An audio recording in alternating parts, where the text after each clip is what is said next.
Archlord Christia and Herald of Orange Light are taking over Edison format. This video is sponsored by Big Boy Gaming. Follow the link in the description below for all of your card gaming needs. What's going on, guys, and welcome back to the Edison Club. Today, I'm bringing you this first place Chaos Fairy list that was piloted by my friend Yicheng Lee at a tournament in Maryland at Zandu Games last weekend. We're going to kind of go over his list, talk about it a little bit here, but before we get started, as always, please make sure that you like, share, comment, and subscribe. Really just motivates me to keep going, getting better at the game, as well as content creation. Also, if you enjoy the content that I make, click on the description and go down to the links below, because there are a lot of other creators listed there. The odds are, if you like what I make, you'll like what they make too. So also too, while we're talking about that, head on over to Calisthenics King, which is Yicheng's channel if you want to see the live deck profile. So let's go ahead and talk about this deck profile. So it's been a while since we've really seen anything from the pure fairy deck. So now we're starting to see people include stuff like Chaos Sorcerer, Caius, and the inclusion of triple DD Crow in the main. Also, Yicheng does have a few tech choices in here that we will talk about when we get there. So starting things off, we have 3 Archlord Christia, 1 Battle Fader, pretty nice here. I feel like probably all you need is 1. You do have the 1 Sanguine to be able to search it, as well as double copies of Dimensional Alchemist to be able to loop this guy until you can see some of your bigger plays. Triple copies of Caius, 1 Card Trooper, 1 Chaos Sorcerer. We have these triple copies of DD Crow in the main deck. And to be honest with you, this is kind of where I see the format going. Everyone knows that Vayu Turbo is the best deck and probably the most well-represented deck. So we're probably going to end up seeing a lot of people maining Targeted Hate specifically for Vayu. Personally, I have been testing out James Ark's Twilight list that he posted a few days ago, and that list main decks double Crow. And even in the matchups where Crow's not the best, such as like the pure Blackwing matchup, sometimes just DD Crowing away Ashura when they summon Blizzard can be game breaking. So there's not many matchups where main decked Crow doesn't actually put in some work, and you can go check out Feel Good Gaming on YouTube as well and see the replays from this tournament. So big fan of the triple DD Crow in here.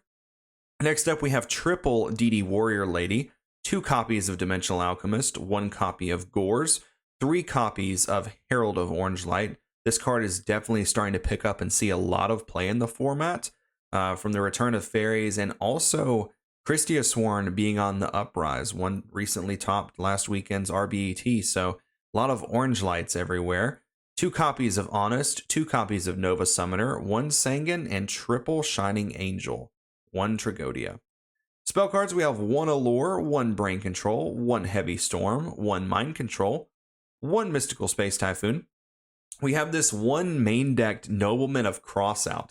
So sometimes when you play fairies, it really stinks to have to run your recruiter into Raikou or into Hamster, or vice versa, setting your recruiter into Raikou. So why not just activate Knock and just get it out of the way, remove the threat entirely for the rest of the game. This is pretty cool. We don't really see Nobleman main decked in Edison basically ever. This is probably the first list that I have ever seen that main decked 1 Knock. But I don't hate it. I think for the deck's overall game plan, that it kind of makes sense that you'd want to just move Raikou and Hamster out of the way so they're not flipping up, taking out your DD Warrior Ladies, your Dimensional Alchemist. By the way, Raikou makes this card miss timing if you weren't aware. Your Nova Summoners and your Shining Angels, so I can definitely dig this main deck crossout. We have 1 copy of Call the Haunted, 1 main deck Decree, 1 Torrential, and 1 Trap Dust Shoot. That's going to round off the 40 card main deck here.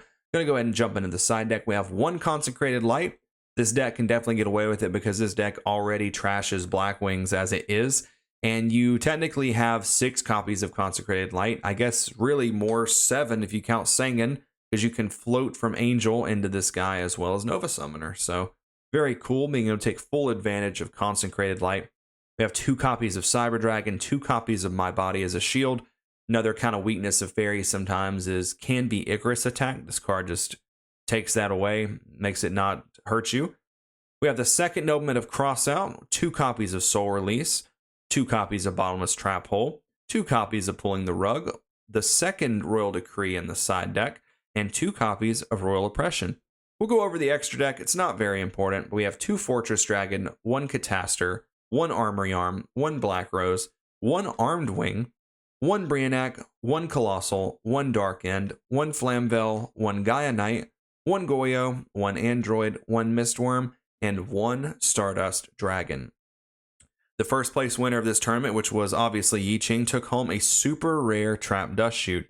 So the competition of this tournament was quite fierce. I did watch most of the stream that day, and I definitely enjoyed watching him pilot this deck to victory. So once again, congratulations to my friend Yicheng on his first place finish with such a unique deck that you just don't see that often. Also, if you missed it at the start, head on over to Calisthenics King. Right here is his YouTube page, and I'll also make sure that I put this in the description bar below. And give him a subscribe and check out the live deck profile. Okay, guys, thank you all for watching. This is Mike from the Edison Club signing out until the next one. Take care, everyone.